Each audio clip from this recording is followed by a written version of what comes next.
गरीब बहू का जादुई आम का पेड़।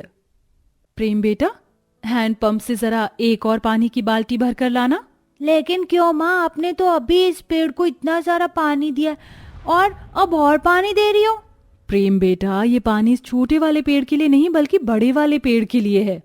ये छोटा वाला पेड़ हमें कच्चे आम देता है, इसलिए आप इसे पानी दे देती हो, लेकिन ये बड़ा वाला आम का पेड़ तो हमें एक भी आम नहीं देता। इतने साल हो गए लेकिन इस पेड़ में आज तक एक भी आम नहीं उगा, तो आप इसे क्यों पानी दे रही हो।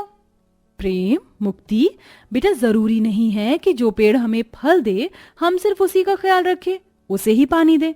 हमारे लिए सारे पेड़ जरूरी होते हैं। इस आम के पेड़ ने भले ही मुझे आज तक एक भी आम नहीं दिया हो, लेकिन मैं फिर भी इससे बहुत प्यार करती हूँ, इसलिए मैं इस छोटे वाले आम के पेड़ के साथ रोज इसे भी पानी देती हूँ। इतना कहकर चांदनी उस बड़े आम के पेड़ में पानी देने लगती है और रोज की तरह अपने ठेले पर कच्चे आम रखकर उन्हें बाजार में बेचने के लिए निकल जाती है। अरे जरा 2 किलो कच्चे आम देना। मुझे भी 3 किलो कच्चे आम चाहिए।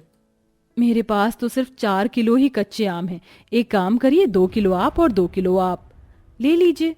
अरे जब मुझे 3 किलो कच्चे आम चाहिए तो मैं 2 किलो क्यों लूं? कैसी आम वाली हो हैं? क्या तुम्हारे पास ज्यादा आम भी नहीं है? आम की कमी होने की वजह से चांदनी उन कस्टमर्स को आम नहीं बेच पाती, जिसका उसे काफी दुख होता है। और ऐसे ही सुबह से शाम तक कड़ी धूप में इधर उधर फिरकर चांदनी बड़ी मुश्किलों से अपने कच्चे आम बेचती है और घर आ जाती है। ये क्या बच्चों, तुम दोनों ऐसे घर के बाहर क्यों बैठे हो? शाम हो रही है, चलो अंदर आ जाओ। घर के अंदर बहुत गर्मी लग रही, इसलिए हम बाहर आकर बैठ गए। हाँ माँ, घर के अंदर सच में बहुत गर्मी है। माँ, तुम हमारे लिए ठंडा ठंडा आम पन्ना क्यों नहीं बनाती? पता है हमारे सभी दोस्त रोज आम पन्ना पीते हैं। प्रेम, मुक्ति, तुम तो जानते हो ना बेटा कि इस छोटे वाले आम के पेड़ में से हमें कितने ही कच्चे आम मिल जाते हैं। अगर मैं कच्चे आम का पन्ना बनाने लग गई तो कस्टमर को क्या बेचूंगी? चांदनी की बात सुन प्रेम और मुक्ति दोनों उदास हो जाते हैं और अपनी माँ के साथ घर में जाते हैं। जिसके बाद चांदनी गर्मी में चूल्हे पर खाना बनाने लगती है कि तभी चांदनी का पति राजन भागता हुआ घर के अंदर आता है और घर के दरवाजे को बंद कर देता है। क्या हुआ जी, आप ऐसे भागते हुए क्यों आए हैं? और ये आपने घर का दरवाजा क्यों बंद कर दिया है? अरे, जिनसे मैंने कर्जा लिया था उन लोगों ने मुझे बाहर मार्केट में देख लिया। बड़ी मुश्किलों से बचता बचाता उनसे घर पर आया हूँ। आखिरकार आपको लोगों से इतना कर्ज लेने की क्या जरूरत थी? मैंने कर्ज अपने शौक के लिए नहीं लिया था, बल्कि नया काम शुरू करने के लिए लिया था। और अगर मेरा काम नहीं चला तो इसमें मेरी क्या गलती है? समझ नहीं आ रहा कि डर के मारे मैं घर के बाहर भी नहीं निकलता कि कहीं किसी ने पकड़ लिया तो क्या जवाब दूंगा। राजन की बात सुन चांदनी की परेशानी और बढ़ जाती है, जिसके बाद सारा परिवार जैसे तैसे करके खाना खाता है और सो जाता है। लेकिन गर्मी के मौसम की वजह से किसी को भी ठीक से नींद नहीं आ रही होती है। अब इस गर्मी में सोया नहीं जाता, इस पंखे को ठीक करवा लो ना माँ। अपनी बेटी की बातों को सुनकर चांदनी को रात भर ठीक से नींद नहीं आ पाती। बहू, पेट में दर्द हो रहा है। अरे मेरे भी पेट में दर्द हो रहा है। अब इस गांठ का दर्द और बर्दाश्त नहीं होता। हे भगवान जी, माँ जी पिताजी की तो दवाई भी खत्म हो गई, अब इनका दर्द कैसे कम होगा? बहुत हुआ, अब मैं बाबा की ऐसी हालत और नहीं देख सकता। हमारे आंगन में जो बड़ा वाला पेड़ है ना, मैं उसे काटने जा रहा हूँ। उसकी लकड़ी बेचकर जो पैसे मिलेंगे उससे मैं बाबा की दवाई ले आऊंगा। ये आप क्या कर रहे हैं? आप उस पेड़ को नहीं काट सकते। आप जानते हैं ना, वो पेड़ मेरे लिए मेरे बच्चे जैसा है। आज मैं उस पेड़ को काट कर ही रहूंगा। राजन कुल्हाड़ी उठाता है और उस पेड़ को काटने के लिए चला जाता है, जिसे देख चांदनी रोते हुए राजन के पीछे आती है और पेड़ के सामने आकर घुटनों के बल बैठ जाती है। भगवान के लिए पेड़ को छोड़ दीजिए, मैं आपके सामने हाथ जोड़ती हूँ, आपको मेरी कसम। चांदनी की कसम देने की वजह से राजन पेड़ को नहीं काटता और कुल्हाड़ी फेंक कर वहां से चला जाता है।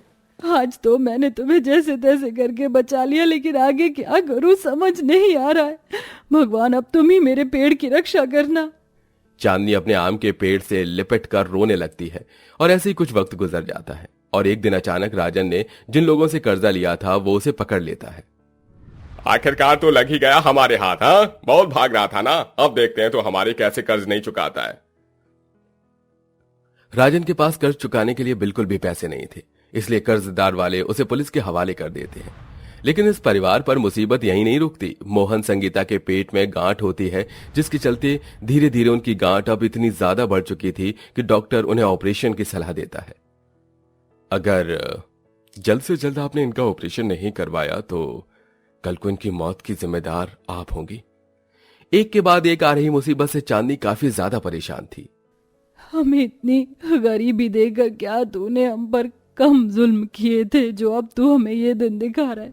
पहले मेरे पति जेल चले गए और अब मेरी सास ससुर की हालत इतनी खराब है कि उनके ऑपरेशन की नौबत आ गई है। अगर मैंने जल्द से जल्द इनका ऑपरेशन नहीं करवाया तो उनकी जान को खतरा है। मैं क्या करूं, मुझे कुछ समझ नहीं आ रहा है। मेरे आम के पेड़ एक तुम ही हो जिससे मैं अपनी सारी बातें कहती हूँ। काश तुम जिंदा होते और मेरी परेशानी का मुझे हल बता सकते। चांदनी अपने आम के पेड़ से ढेर सारी बातें करती है और ऐसे ही रात हो जाती है। चांदनी अपने बच्चों के साथ सो ही रही होती है कि तभी अचानक उसे एक आवाज आती है जिससे चांदनी की आंखें खुल जाती हैं। ये आवाज कैसी है? ये आवाज तो बाहर आंगन से आ रही है। चांदनी उठती है और बाहर अपने आंगन में जाती है, जहां वो देखती है कि उसके बड़े वाले आम के पेड़ के नीचे कई सारे पक्के और कच्चे आम हैं। ये क्या? यहाँ इतने सारे आम कैसे आए? छोटे वाले पेड़ में से तो ये इतने आम नहीं आ सकते और इस बड़े वाले पेड़ में तो आज तक एक भी आम नहीं उगा है। तो ये आम यहाँ कहाँ से आया? ये आम मेरे ही है चांदनी। हे भगवान, ये क्या? ये इस आम के पेड़ की अचानक आंख मुंह कैसे निकल आए? चौंको मत चांदनी, मैं एक जादुई आम का पेड़ हूँ। इतने सालों तक मैंने एक भी आम नहीं दिया, लेकिन फिर भी तुमने मेरी कितनी देखभाल की, मुझे रोज पानी दिया। एक दोस्त की तरह तुम मुझे अपने हर सुख दुख बताती रही और एक माँ की तरह तुमने मेरी रक्षा की। इसलिए आज मैं तुम्हारी मदद करना चाहता हूँ। ये सभी आम मेरे जादुई आम हैं। तुम इन कच्चे और पक्के आमों को बेचकर अपनी सारी परेशानियां दूर कर सकती हो। क्या तुम सच कह रहे हो? चांदनी इतना बोलती है कि तभी वहां उसके दोनों बच्चे भी आ जाते हैं। माँ, ये क्या है? इस पेड़ के तो आंखें और मुंह भी है। ये भूत है? नहीं बच्चों, मैं भूत नहीं हूँ बल्कि तुम्हारा दोस्त हूँ। और देखो तुम्हारा दोस्त तुम्हारे लिए क्या लेकर आया है।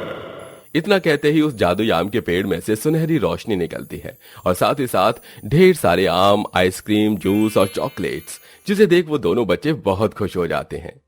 चांदनी, मैं तुम्हें जादुई आम देने के साथ साथ हर वो एक चीज दे सकता हूँ जिसकी तुम्हें जरूरत है। तुम जो चाहे मुझसे मांग सकती हो।